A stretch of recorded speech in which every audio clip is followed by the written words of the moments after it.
Hi, everybody. Good to see you all again. Hi, Melissa.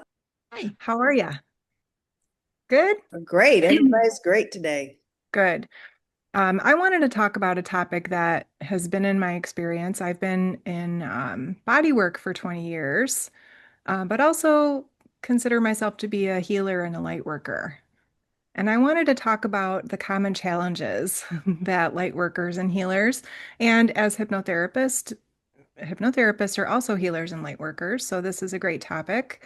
It's also a great topic for our association members who might be strictly healers in that sense.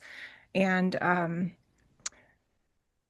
there's just some challenges that we can encounter as we're going through our day to day with our clients. And so I wanted to talk about some of those. So I am interested in conversation and feedback here. So if you have something you want to say, please just speak up. I myself have suffered a great deal over my 20 years, um, physically, and as I'm going through this spiritual process that I've been going through for a while, I'm realizing how much of that was me being an overgiver and depleting my own energy and not giving enough to myself to give some balance. I've always had a tendency to um, be a worker and have a pretty poor work home balance, home life balance. So I'm getting better at that as I get older and learning more about these things. But I thought that our people and our association could probably benefit from this information or be able to help their clients that they're running into because we just talked about a few minutes ago new light workers and healers coming into the scene, responding to some new energy that we're dealing with here. And we welcome all of the healers and light workers, but y'all might need some help if you're just getting started. So let's talk about Amen. it. So the first thing I wanted to talk about was overgiving and a sense of energy depletion. And one of the reasons that that can happen is because we feel this deep responsibility in the well-being of other people and clients. And so this could lead us to overextend ourselves. We might take on too many appointments in a day, or even feel personally responsible for if the client has the kind of healing that we think they ought to experience. Over time, this definitely can create some burnout. So I have experienced this. I know the burnout well. I know the frustrations of clients not stepping into the experiences I wanted them to have, or I knew that they could have. So I had to realize, and I know Kelly helped me through this. I did a lot of the learning of this in my hypnotherapy training with Kelly. So I just want to say, if you're dealing with these issues and challenges, that hypnotherapy can really help you. So an insight to take in here is that our role is to open the door to healing. The client still has to walk through it. We can't shove them through the door as much as we might want to. And that might be my Leo moon speaking. I don't know. So energy depletion is a serious thing. I mean, coming home at the end of the day and there's just nothing left in the tank for anybody at home. Um, no energy to do anything fun for yourself. It's just not a really good place to be. And it took a really long time for me to figure that out because my work with my clients was the most important part of my life. The next one I want to talk about is compassion fatigue. So here we are holding space for traumas, emotional pains, deep personal processing that can be heavy. I mean, I don't know about you guys, but I tell my clients I should have invested in Kleenex because we got the waterworks going on all the time in my office. And I certainly don't mind that. I'm a Scorpio. I can hold that energy. I love it when people go to the depths, but if I don't process that or I don't hold my own space well enough, that can create emotional exhaustion for myself. It can also create a temporary loss of passion in your work. So if you're not feeling enthusiastic and really excited to go participate in your work every day. You get to go be a hypnotherapist or a healer or a light worker every day. If that isn't fun anymore, you might be experiencing compassion fatigue. So it's really important for the healers and the light workers to receive their own healing support. So make sure you have a mentor or someone else to work on you.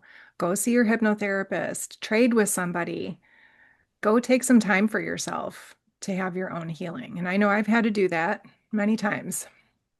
Take a vacation. I listened to a client one time and I had overbooked myself, which I normally didn't do.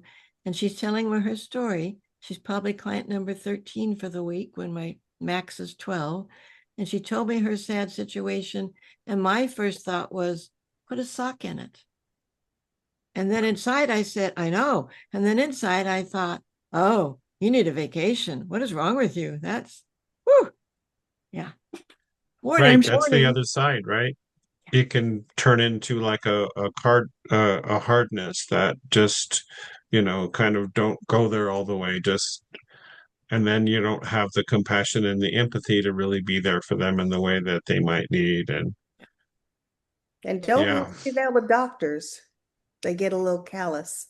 absolutely. Well, Yes, I've worked with lots of doctors and nurses with that kind of thing because they're dealing with life or death all the time. it's a means of protection. Yeah, Again. absolutely. Mm. Yep, compassion fatigue is a thing. Also, poor boundaries is another topic we have to talk about. Um, yeah, boundary challenges, boy, they show up in some really practical ways. You can extend your sessions beyond the scheduled time. I know I've done that a million and one times. Responding to client messages late at night. I don't do that anymore, but that is something that I used to do. Just handle it when you read it. Giving excessive free time or emotional support. Oh, Lord, don't get me started on that one. And difficulty saying no. I used to be the biggest people pleaser there was on the planet. I consider myself a reformed people pleaser now. And menopause helped me get those boundaries established, and that was a really pivotal time in my life. But these boundary issues, I mean, I would get really frustrated, complain to other people about how the client would act, and it wasn't them, it was me not having any boundaries. So I know how this rolls. I know how this rolls. And I think the really important thing to remember here is that boundaries don't block compassion, they protect the container. So boundaries need to be in place so that healing can happen. And it took a really long time for me to learn that. You know what helped me with that? I Years ago, I spent 7 years every week going to an Al-Anon meeting. And I Mhm. probably heard this phrase I'm going to say in a moment hundreds of times, and it never landed. And one day it landed. And the phrase was, everyone has the right and the obligation to solve their own problems. You can be their cheerleader, but you can't be in the middle solving it for them. Mhm. And it was like an epiphany one day. And I thought, oh, what a relief. I was a professional problem solver. So it was really hard for me to give that up. But I realized what was happening and I got it resolved for the most part. Not that it doesn't creep up on occasion here and there, but What's the major issue with trying to solve other people's problems that you've discovered? oh, well, first of all, I don't know what's best for everybody else. I only Mhm. know that I see solutions the way that I see them. And if, people would do it my way, they wouldn't be making any mistakes. Mhm. But, I love the Let Them theory by Mel Robbins. Everybody has to live their own existence, and I can't lean over into somebody else's existence and sweep it up and clean it up for them. They have to do their own. I have to do my own, and they have to do their own. What about you, Kelly? You might have an example. Well, generally, when we're trying to fix it, it's usually not asked for. Oh, So it's not well received, number one. So, as far as the human design that you have mm-hmm. educated me about thus far, especially for the type of person that I am, I'm not supposed to give it until it's asked for. That's right. You're a Because projector. it's a guarantee it's not going to be well received. So stop Yeah. doing that. That's a hard no now. Yeah. But to your point that, people, we're walking our own each individual and authentic path. We Mhm. can only advise someone to the degree of what our experience has been, and that's far apart and different than someone else's. Mhm. So, we're better off to lay things at people's feet, lead them to their own understandings, follow your client, and as far as personal life, just stay out of people's business, pay attention to your side of the street unless you're sought after for advice, and just preface it by, I can only give you from what I know. Take what resonates, leave the rest. Mhm. Absolutely agree. Yes. It's been a hard lesson. I've learned that the For me hard too. way. Mhm. Yeah. Yeah. Mhm. Whew. Another one that us healers, light workers run into is imposter syndrome. I know when I first met Kelly, I was experiencing this, and one of the other big ones on here too. But a lot of healers and light workers doubt their abilities. They think other people are more qualified. Do we know people who just want to get certificate after certificate after certificate and they don't feel like they're doing good work if they can't be certified in some way? And that's not true, you know? So people are born with their own healing talents and abilities. And, I believe everybody has their own autonomy for that. They Mhm. can take whatever classes they want to lead them to their final outcome, but this imposter syndrome gets in the way for a lot of But people. also, don't you think that foundationally, education is meant to just be what I call like a union card? You're meant to synthesize it in your own way Hmm. and figure out what your own special brand of magic is, and not be a parrot for someone else's teachings. That Hmm. never works. That always falls flat. So, Yeah, mhm, there's so many people though who just they don't understand that. They mhm. just feel like, who am I to do this? I haven't had any training. I haven't had, yeah, I know my hands are healing hands, but I haven't had any training, so I can't do that. I can't charge for that. I can't. Right, but the thing that I see with people who have that is it goes beyond like the practical, or I don't have the training, because they're still saying that after they have, like you said, I have this Mhm. certificate already. Oh, but I also got to do Reiki. I also got to do polarity. I also got to do, all these different modalities. And so that's an identity thing. That's not just about, do I have enough tools? It's like they don't even own the tools that they have because they don't own themselves. Yep, Excellent that's an point. identity issue. That's a clear identity issue. And I think partly as teachers, and why I like doing these kinds of platforms, is to give people some additional information as far as that's concerned. We all are inner resourced if we give the space for that. Who we are and what direction we're supposed to go in is always there for us to retrieve if we just give it space to be pointed in that direction. And I Mhm. don't think that that's emphasized enough to people. It's not just about the education. It's like, how am I meant to, what is what's my mission? And how does this dovetail into my mission? And do I feel lit up? And people are supposed to go where they're lit up, what lights them up on the inside. That's their breadcrumbs pointing them. And when you're lit up, you don't have conflicts in your identity, right? But it's putting the two together and figuring that part out that can be a little bit hard, difficult. One day maybe we'll be teaching that to children in school, their own Yeah, autonomy and how to get their own path game information. changer. Starts with teaching them how to meditate. Yeah. Hmm. Well, our next topic here is absorbing client energy. We just This is where you might hear the word empath. It's a buzzword that's been going around for a while, but empath is a real thing. This is when people are feeling the energy, the emotions, of others. And so this can cause people to feel drained or fatigued after a session. You can have mood shift, heaviness, headaches. There can be some physical ramifications of this. So, how do you know if that's happening? Well, one of the things is you could start yawning incessantly during a session. That's a sign that you're with somebody and exchanging energy, or they might be taking energy from you.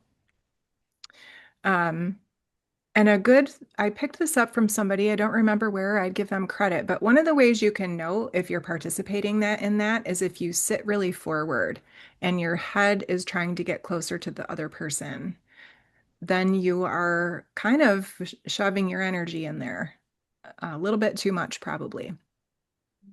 So, how would we tell somebody they can help themselves here? Well, grounding, grounding, grounding, grounding before and after. And there's no one way to ground yourself. There are many ways. Some people send roots out through their feet. You can ground yourself with white light. There's many ways. So, whatever way feels the most natural to you, roots into the ground or roots from your tailbone seems to be a really good way for lots of people to do that. You want to do that before and after. Intentional energetic closure. So, saying something, intending that this session is over. I know when I do Reiki, after the Reiki session is over, I say the session is complete and the Reiki's now turned off. So anything like that that you wanted to use to intentionally close that session. You can do breath work to help yourself clear things out. You can do some physical movement if you like to do yoga or a little Tai Chi or step outside for a minute. If it's nice outside, you can take your shoes off and go outside or hug a tree, something like that. Um, the point here for this absorbing client energy is to realize that feeling everything is not the same as facilitating healing. You do not have to take on or sense the energy of someone else to help them heal. Absolutely. Yeah, that's so important. I felt such a strong connection with one of my clients some years back and he felt the same thing. I kept thinking, I think he's been my kid in another lifetime. Mm. I felt like his mom. But at the end of the session, we're out in the waiting room and he did this between us. He wanted to cut those cords. Uh-huh. Uh-huh. And he felt so uncomfortable that after a couple of sessions, he quit coming. Oh, Because wow. he really Oh, couldn't, wow. in his way of being in life, couldn't justify that, well, maybe it's just a past life thing and things are different now. But yeah, he was the one initiating cutting the connection between us. Interesting. Yeah, it And was. even you could even do that after the client leaves if you want. Just don't do it in front of them. Right? They won't know why you're doing that. No. Another big one that we really need to talk about are money blocks. Mm. Money blocks with light workers and healers. A lot of people believe that spiritual work should be free, or they're really uncomfortable charging appropriate rates. Um, there really needs to be an energetic exchange, finance for the healing. That's how it works here. We are on planet Earth. In this day and age, we use money as that energetic exchange. So it needs to happen. I know that I learned this a long time ago, but Kelly talked about this again. People who don't pay don't heal. They don't have energetic skin in the game. They don't heal. So I've encountered that many, many, many times. And when the healer undervalues themselves, burnout can kick in again. Or if you don't value yourself, then other people pick up on that. They're not They going to do. value it either. Absolutely true. Yes. Yeah. And I think that that's where that comes from. Because as I'm listening to Melissa say that, there are times where I have helped somebody that didn't necessarily pay, but it was only after I cleared up my own value. So as I was still nebulous on that, as I was still kind of energetically not rooted and grounded in my worth, I would attract those people that I would try to help and it would fall flat. So I think you're right, Patrick, it's an energy exchange. And I think but once you are grounded and when spirit sends you someone that really does need your help and that will appreciate it, then I think there are exceptions to that rule. Maybe other people disagree. I don't know. What do you guys think about that? I don't No, I disagree with agree with it. that. Just can't do free every day, all the time. No, definitely not. There are certain times when I have a nudge to work with Mhm. somebody for a reduced rate or, some other circumstance, but Well, it's not because I have a money block. you know the difference when Yeah. that comes up. They're like, oh, really? Am I doing this? Okay. Mhm. All right. I heed the nudge. Our next topic to talk about is isolation. And I think all of us here know about that. You work one-on-one with people most of the time, right?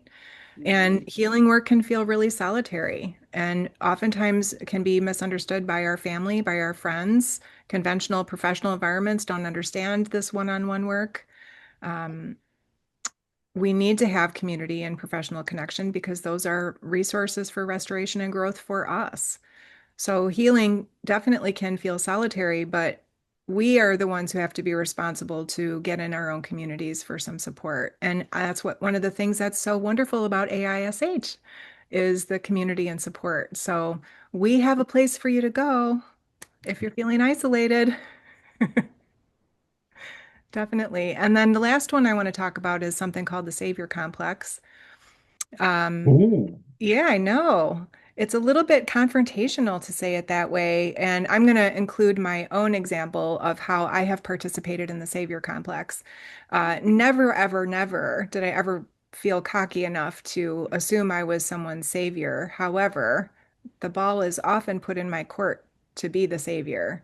So I learned how to be really responsible to fix other people's things, to solve other people's problems. And so you know, that was always in the background. But not that long ago, in the last 10 years, I was like, all right, everybody needs to take care of their own selves. I actually said, everyone needs to take care of their own damn selves. That's what I said. And so this is, I've had conversations with other people, healers and light workers, when I know they're resistant to this idea that they have an unconscious need to rescue or fix their people. And they're like, well, yeah, but a million conversations about this. So it is most of the time probably an unconscious experience for them. But, we just have to remind these healers that true healing requires readiness from the client. They have to participate, they have to have some personal responsibility there. And again, we can't heal somebody who's not ready to heal. And anyway, all healing takes place within the client anyway. It's not even really something that we're doing to them or for them. We are facilitating a healing, whether you're putting your hands on them or you're working with them in a hypnotherapy office. So I just found that one to be interesting. Any comments about the savior complex? No, I think it's a good thing to talk about because, there's kind of you could say could potentially be sort of a little bit of a slippery slope between the reason we're all doing this is to be of assistance, partly for whatever reason. Usually we have our own personal reasons.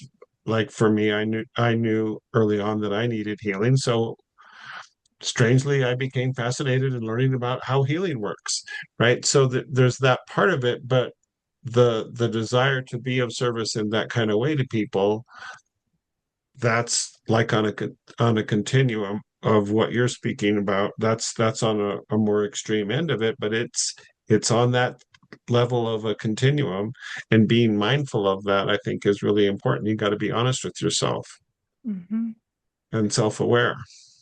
Yeah, I think one of the phrases that we hear a little bit more often nowadays is spiritual ego. You can kind of run into that spiritual ego in the savior complex. Um, But these are some things to be aware of. I'm just going to give a really quick example. I was working with a client who was coming to me for procrastination. She just could not get anything done at home. And it didn't take me too long, maybe a few visits in. I was like, ah, she's been a social worker for like 40 years.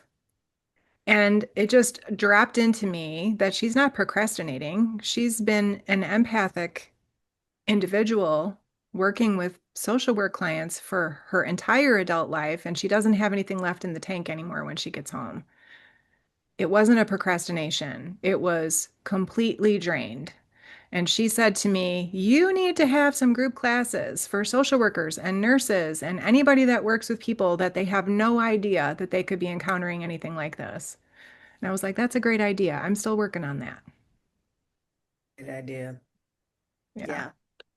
That, and people also procrastinate because they fear not because of perfection issues too, or fear Absolutely. failure. Fear of failure. That's an even bigger one. You can't fail if you don't try. But if you don't try, you're guaranteed to fail. So it's a catch-22.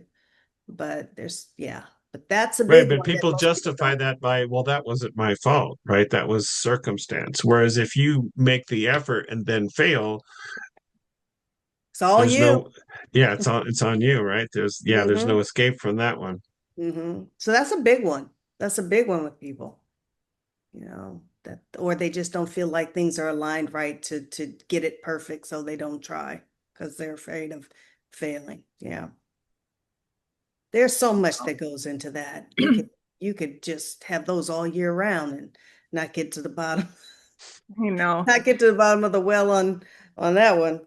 Yeah, well, every healer that we know runs into these challenges at some point or another, and it doesn't mean that they're not doing great. It doesn't mean they're failing. That's just part of the maturing in their process. So it's good for us to talk about this, and perhaps there will be some people out there who will go, "Ooh, that's me," and they can pursue their healing then. The other thing too is that as a healer, we typically go through a lot, and that's by design, to grow Mhm. our compassion piece so that we can hold space for other people.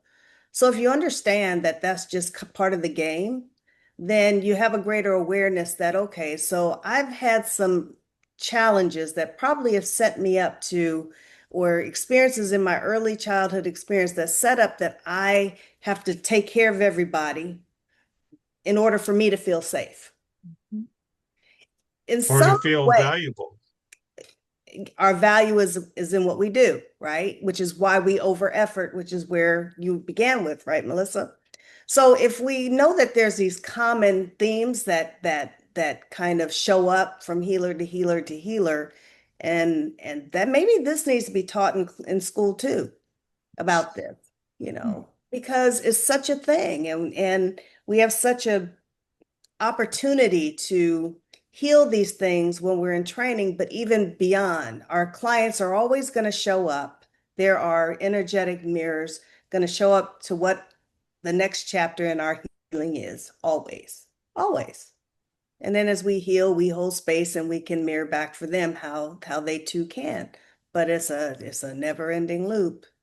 But if we know that we're yoked in this way, it's helpful, and we can move through these blocks that we have as healers, right? Mhm. Mhm. Definitely. Awareness points. Well, that was a great conversation. Thanks, everybody. That's just what I Thank was you, thinking, Melissa. Melissa. Thanks.